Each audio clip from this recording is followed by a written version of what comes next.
So today we are trying to understand the concept of Eros and Thanatos, which is a Freudian concept. But we will not only try to understand or uh, relook at this topic alone. We will start with few questions and few directions in which we are going to flow our thought. The first question is, in this model of Eros and Thanatos, where we place and how we understand the concept of collective unconscious. Because if it is truth, and that's our problem, that's the fault in our modern thinking, we are thinking categorically, which is useful in many ways, but it is not the ultimate, uh, especially when we think in terms of the integral, the idea of the thought, it fails there badly.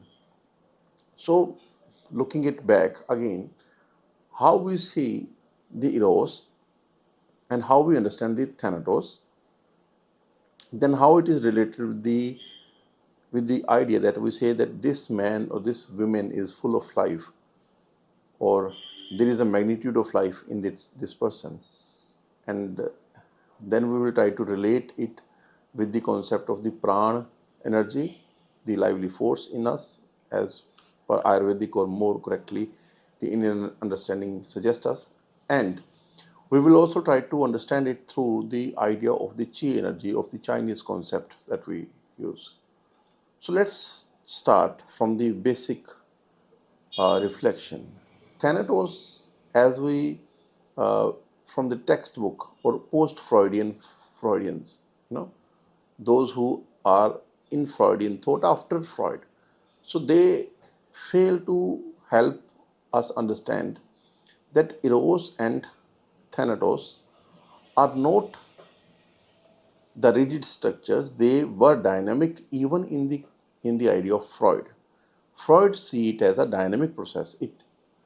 Yes, they never say that it is not dynamic, but yes, through their work, through their way of depicting or publicizing it, the idea which came down is like Eros is something which is full of life, and Thanatos is something darker which acts upon us, and that pushes us towards the death. So here we will differ a little with very clean and logical ground. We have been seeing it as two different phenomena. That is the duality of this Freudian concept of the Eros and Thanatos. We will try to unify it. Let's see it in a way that the river which descends down from the mountains is, let's say, Eros is the liveliness, is the lively force in the flow of the water. And if we place a big stone, very big stone, in the stream, in the mid of the stream, that stone will obstruct the flow of the water.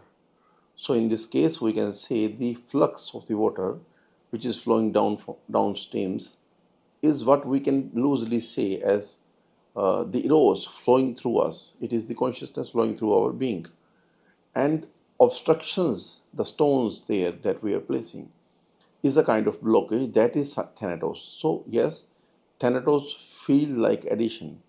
But what is that Thanatos, and what creates that Thanatos? That is also a question. If light is entering the room through the window, that is Eros, what is that which blocks the window? What is the concept, that what is the phenomena that blocks the light to enter me?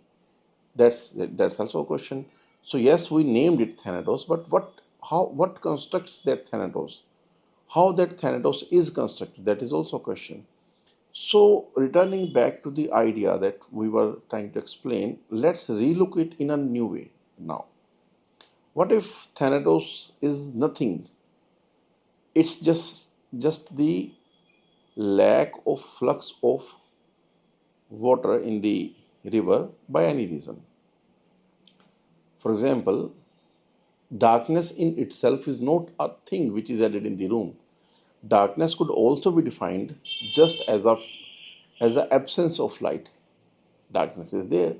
So that is Eros Thanatos relation. But here there's no duality as it was in earlier, because in the earlier concept, in the earlier understanding, we were trying to see Thanatos uh, as an addition, and which is correct, obviously. And in this way, we are now looking at the Thanatos in a way that it is illusionary truth. It looks like an addition, but it is not fundamentally an addition. It is just the absence of the light. So this is also true in many cases. That is the exact point where Freud and post-Freudian Freudians were not reaching. This is the exact point. Okay, let's move further. What if we try to see and relate it where the unconscious, collective unconscious resides? First, second, what decides the amount of the flux in our beings? That is also a question. What makes me more lively? There could be two factors. Either I could be getting light more, or we can say that everyone has ability to get equal light. It is how much we are standing in between to obstruct that light. That is also a possibility. So this is one step further, how we try to understand it. Okay, so till now what we are saying, that there is something which makes us alive, which there is an energy which makes us alive, that we name it Eros, we name it Chi, we name it Prāṇa energy in Indian understanding. And then there could be two possibilities. Either the flux could be variable, which is a true thing, because in old age, Eros is not being blocked by Thanatos.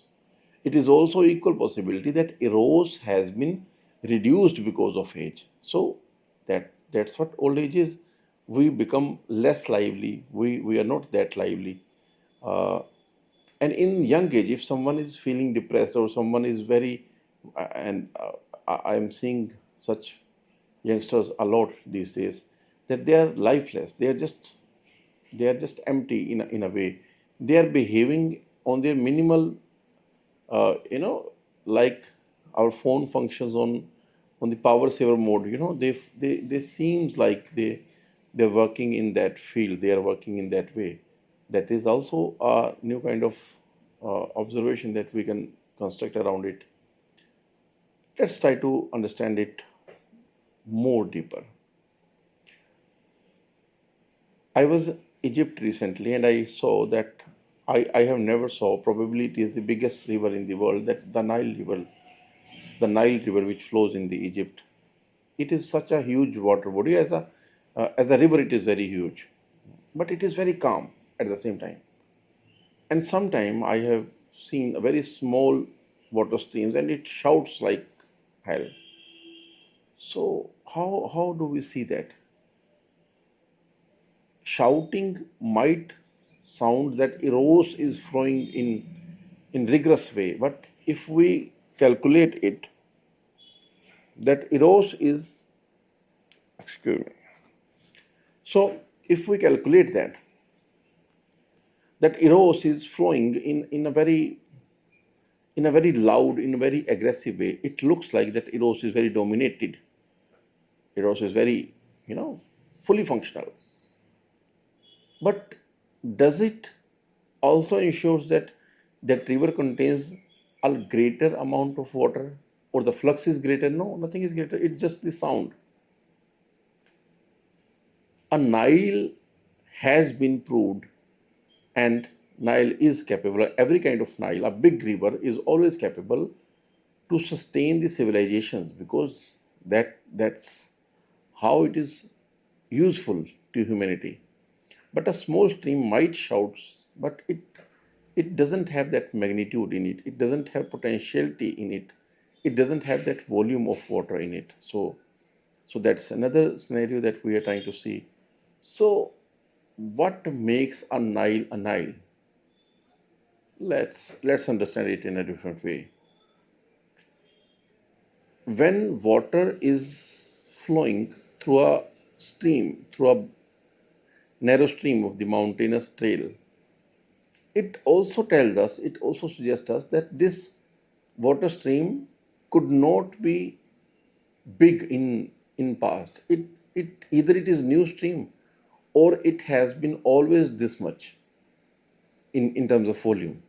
This suggests either both of them or at least one of them is true. You know, if the stream is very narrow, if the geography of the valley through which the river is flowing is narrow, it's just two things. Either here the water has been always, very very less in volume, or this might be a new trade, uh, a new pathway that water has created. But in Nile, you cannot say. So, when we are evolutionary enlightened, evolutionary, we are open, we live in such cultures, we live in such lands where the constructions of the human psyche has not been imposed on you through the conditionings of the mind. Through, there are some very, I'm sorry to say, but very secluded, very very poor communities who doesn't met the basic need of the food. In that communities, we don't expect that water should be flowing in big, in big volumes. Even if they get some water, it will shout. So that's a phenomena. And when we see the Niles, it is, no one knows, thousands of year old river flowing right there. So it is not shouty in nature, and it has huge volume of water. So what I'm trying to point out that what Grove was trying to say. He was trying to say in his work, Stanley Grove, the four founders of the transpersonal psychology and its understanding. He say that there is something, a conditioning on us through the pressure, through the exaggerations, through the torture that we bear on our being, through the birth canal. So that is a curse, you can say loosely, a birth curse or a birth conditioning imposed on us. So that is what I am trying to relate with the narrow trail of the mountainous and the water which flows down. And sometime, even if it is Nile, there is also a holding. There is obviously a holding, but it is not necessarily that constructed. So there is a impression of the birth canal conditioning, what Groff trying to say, but that is not very dominating. So, as I say, we're just going deeper. We are not trying to conclude it in any ways. We are just here to understand, to have dialogue with the idea. So now, the Eros and Thanatos, it is a dance of consciousness. It is how they are playing with each other. It could happen that in the morning you wake up very alive. You are you are on holidays in a in your favorite place, in your favorite country, in your favorite city. You woke up very alive that day. What makes you alive that at that time?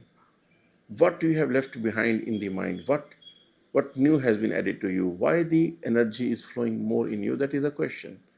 And then after, and you feel, and the whole experience, it imprints on your psyche in very fresh way. You always remember those moments, and you always feel that you are somewhere there. The feel, the touch, the smell is very much alive in your being. So it happens because at that time, at that very particular moment, you were more alive. So that's why it happens to you. But in the afternoon, you met with some accident, someone hit you, or your wallet may be stolen, your passport may be stolen. I'm not, wishing this for you. Uh, I'm just suggesting you to imagine the scenario. What happens to our being when something unfamiliar happens to us? Something shrinks. Now immediately, that sunset, which should be look romantic to me, or it should look beautiful to me, now it has been communicating a sadness to me, a anxiousness to me. So it means morning the rose was full in me. In the evening, because of some mishappenings, the obstructions, the big stone in the river that we started in the video that we explained, has been placed, and now the stream which is flowing towards me is very low. I am on minimal water availability. Water means consciousness. This is one way of understanding it. I hope you're not getting complicated in your head, but yes, the whole objective of this series is the ability to understand more. We're not here to give answers. Next, let's try to look at it from another angle, from another way.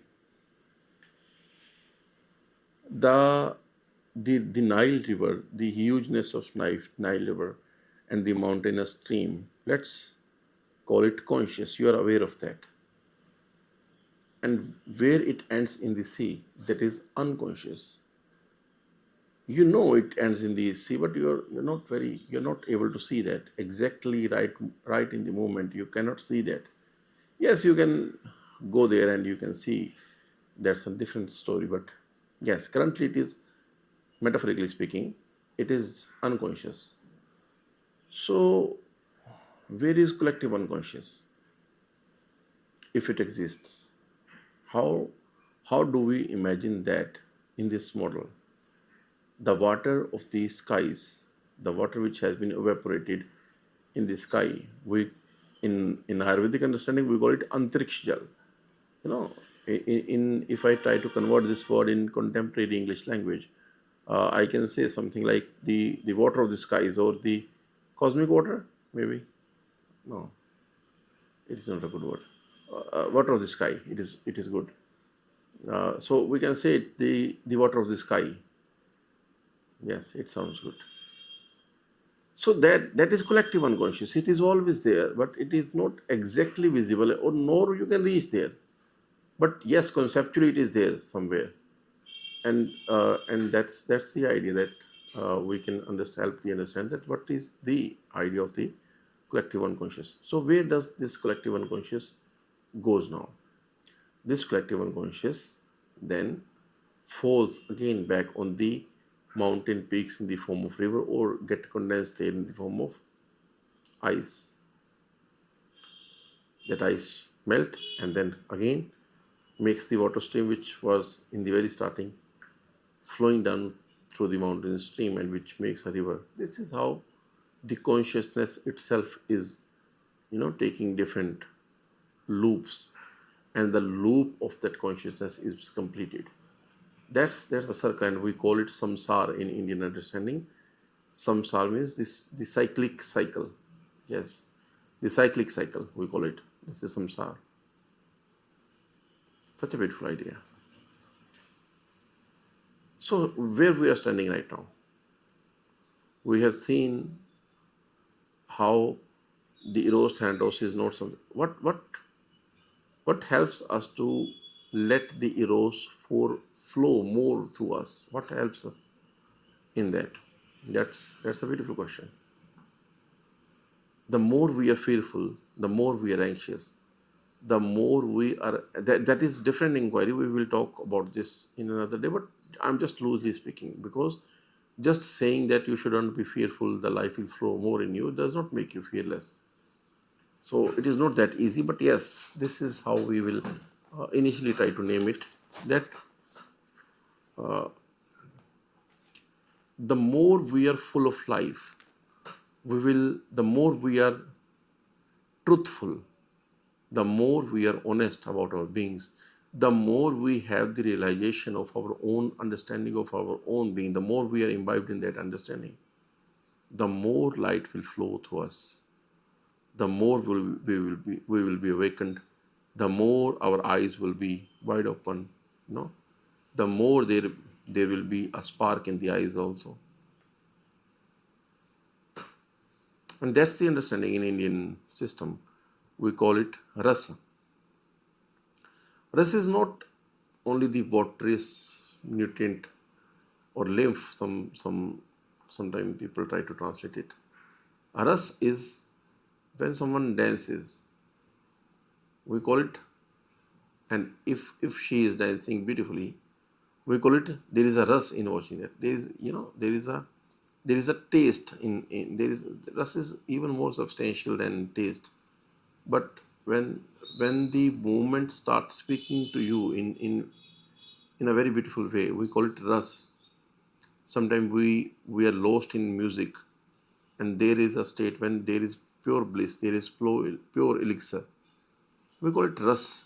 तो रस आ गया in Indian language we say कि अरे वाह इसमें रस है. It means what a beautiful moment. It has a different kind of taste. Not every ras is the same ras. Not so there is, you know, there is a jnana ras. There is the that what Greeks try to name it as philosophia. The sheer joy of knowing something, of pursuing knowledge, of knowing, of letting ourselves transform. The sheer joy of that. That's ras. So eros is directly connected to the ras, and the ras then try to turn into what we understand in Ayurvedic understanding. We say ras rakta mas med asti maja shukra, oj. So this ras now then converts into blood, rakt. Then it converts into the mass.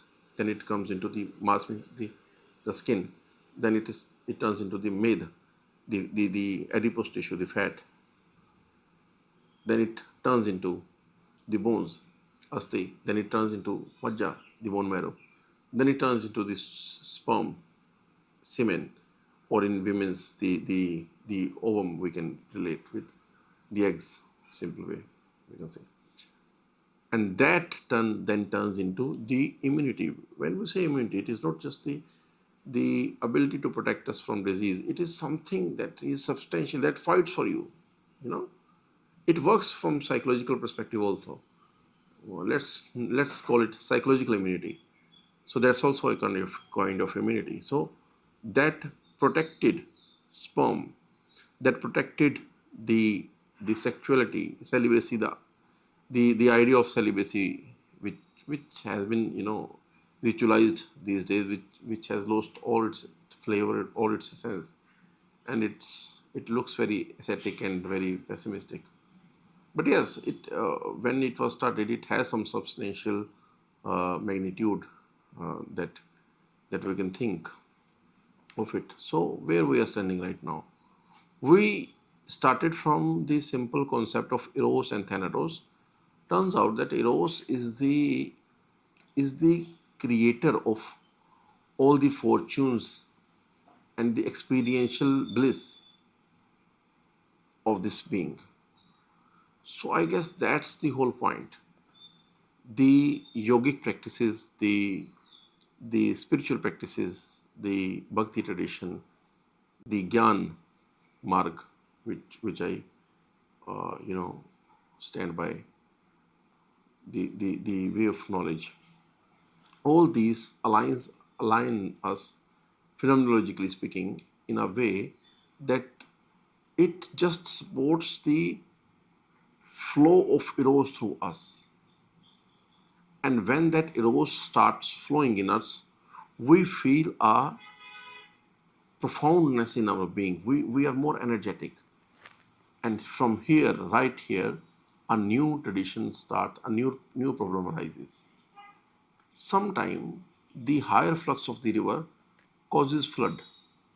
So we have to in the dams, in the hydraulic dams, what we have to do when the pressure, the reservoirs is full of water, we have to open the gates. So we do have the gates in our system that when the profoundness enters in us, it not all the times turns into a fruitful wisdom.